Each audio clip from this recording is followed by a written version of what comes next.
Hey, what is up guys? I'm KBHD here, and welcome to your first look at the iPhone 11 Pro and the iPhone 11 Pro Max. So the Roman numerals are gone, and these are Apple's new flagship iPhones. So there's already a video up on the iPhone 11, the much less expensive iPhone for the masses that I think most people will be buying. That'll be the first link below the like button. I go over all the new features and the more basics and things like that. These new phones are $999 and $1099 to start, and they go up from there, so they're very expensive. And they also put Pro in the name, which I have mixed feelings about. I get it, but I have mixed feelings about it. Okay, so what is new? Well, you can clearly see the design is already nearly identical to the XS and XS Max, same sizes. So there are really four main things you need to know here: display, battery, cameras, and the matte finish. Actually start with the matte finish since it's the most obvious. The glass on the back of these Pro iPhones is now this sort of frosted, I would say, a very slight texture and a matte finish to it. And I absolutely love it. And then the camera square weirdly goes back to glossy. So it's like the opposite of the cheaper iPhone 11, which is a glossy phone with a matte camera square. I just kind of wish the whole back of this phone was matte, but maybe that's just me. They don't have a matte black, but they do have a matte space gray, along with a midnight green, which is like this subtle dark green, almost military camo type of green. And then there's a silver, which looks very bright, and gold, which is the most familiar one. So yeah, matte dark gray, while it actually might scratch more easily, not sure yet, only time will tell. I gotta use the phone and put it through its paces, but matte dark gray, I think, first impression, love that. Okay, so display. Now, if you told me there was gonna be a new iPhone Pro this year with a Pro display, I would just assume that you meant it was gonna have 120 Hertz high refresh rate ProMotion display. It does not have that, but it is a bit of an improvement from the iPhone XS Max. So it's now even brighter, bringing a peak brightness up to a ridiculous 1200 nits and creating a 2 million to 1 contrast ratio, so awesome numbers. And it's the same resolution OLED, same sizes, same notch and everything, very familiar looking display, but it's now even more impressive for watching movies and editing photos and videos, that type of thing. It's a better screen. 3D Touch is also now gone, but I think many others weren't really using it much anyway, and it's replaced with long presses instead of pressure-sensitive presses. They're called haptic presses, and they do pretty much all the same things. They're calling this new display Super Retina Display XDR, so if you're into name dropping, you can call it that. I'm just gonna call it a brighter display. Then there's the battery. So on stage, Apple claimed 4 hours more battery life than the iPhone XS, and on the 11 Pro Max, 5 hours more battery than the XS Max. That is a huge improvement. And this really isn't coming from a much physically larger battery from the previous phone.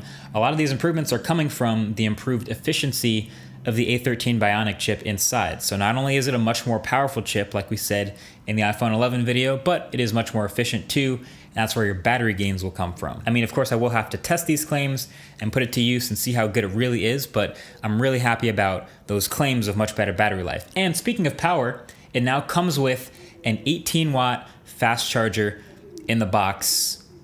Finally, iPhone Pro. It took a while. It took a Pro phone to get that. But if you want that fast charger in the box, the iPhone 11, the cheaper one, doesn't get that. And it is USB Type-C to Lightning, so yeah, it's a step in the right direction. So that's the matte finish, the display, and the battery, which brings us to the one thing that they spent by far the most time on, and that's the new cameras. So triple cameras on the back here for the iPhone 11 Pro and Pro Max. It joins the 3 camera club. So one normal camera, one 2x telephoto, and one 120-degree ultra wide. And you can switch between the 3 of them in the app with the buttons if you want, or with a slider that sort of gracefully moves between all 3 focal lengths. And they made a big deal about how they wanted to match the quality as well as possible between these 3 cameras, which I really hope is true. That sounds great. You can do 4K 60 FPS video from all 3 cameras, which is dope.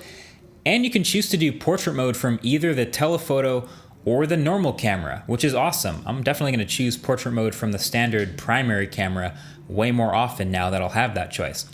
And yeah, we can just generally look forward to better images and better videos coming from computational photography, high dynamic range, and all sorts of image pipeline improvements that make this, quote, pro-level photo and video camera. And then there's a couple other little things I mentioned like in the last video, like better Face ID and slightly improved water resistance and a little bit more shatter resistant glass. But aside from that, that's basically it for the iPhone 11 Pro. So when you hear that, you don't necessarily think, oh, there's a whole ton of things that all stacked and added up to make this worthy of a pro level name. But it really just feels like they added the pro name because that's what's hot right now. Maybe that's a rant for a whole nother video, but like all these other features they could have added that would have made me think it's fine to name it Pro aren't there. Like there's no reverse wireless charging, there is no high refresh rate Pro Motion display, there is no USB Type-C, that would have been kind of pro. There is no Apple Pencil support. There's no in-display fingerprint reader. There isn't even any like special little bits of software that are tossed into the Pro version to make it at least feel more pro, kind of like they did with iPad OS on the iPad Pro. Like if you're not gonna do any of that, Apple, you know what would have at least felt a little more pro on the Pro iPhone that you have a big camera focus on? Putting the camera settings in the camera app instead of keeping them buried separately in the settings app. Little things like that, possibly the most basic thing they could have done really here to show that they're thinking about pros that take all kinds of photos and videos, but that's not here either. So it's not a bad phone at all. Honestly, this is probably going to be one of the best performing phones of the whole year. Might have some of the best battery life of any phone this year, and on top of that, it'll probably have one of the best displays. And I just freaking love that matte finish. But I guess it's just my expectation of the word pro that makes me feel like I should expect a bit more on top of that, but I guess that's just me. That's just the way I feel. Bottom line here is this. To sell you this phone, Apple is banking on you wanting to take the best photos or videos of any phone. They want this to be the best camera in any smartphone. It's clear from the presentation and any ad you watch.